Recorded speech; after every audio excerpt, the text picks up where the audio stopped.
From the 1011 Now streaming studio, this is 1011's Morning Pulse. Good morning, I'm Danielle Schenk with your Morning Pulse for Friday, February 2nd, 2024.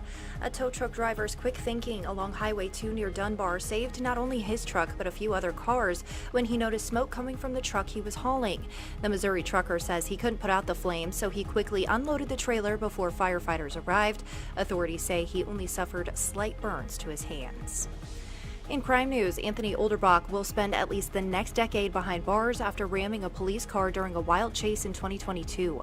Court documents say he tried running from police in a stolen car, tossing a shotgun out of the sunroof during the pursuit. He also reversed and slammed into a cruiser before speeding off. The abandoned car was eventually found and Olderbach was arrested nearby. In central Nebraska, just south of Lexington, a 16-year-old is dead after crashing a UTV near Johnson Lake.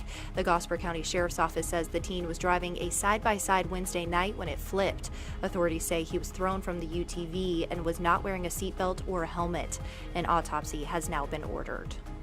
Now to the state legislature, where a hearing on LB 952 would require the Department of Health and Human Services to opt into the summer EBT food assistance program for kids. Governor Jim Pillen previously declined the $18 million in federal funding for that program, which benefits more than 150,000 kids. Pillen suggests families could use the summer food service program, which provides food during the summer. And the governor was also the subject of discussion at a Revenue and Appropriations Committee hearing yesterday. Pillen proposes taxing nearly all items except groceries and eliminating long-standing sales tax exemptions to cut $2 billion in property taxes. Pillen's plan has faced a lot of pushback, with opponents saying sales taxes hit lower-income families much harder than anyone else. And this weekend, Governor Pillen is joining a dozen other governors at the southern border. They'll tour the border and receive a security update.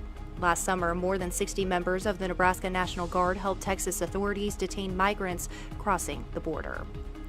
Rounding out your headlines is a check of the 7-day forecast.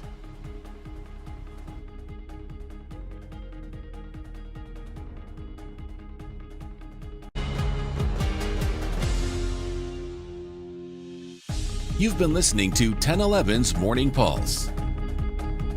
Watch, listen, stream on the 1011 Now app, on YouTube, or wherever you get your podcasts.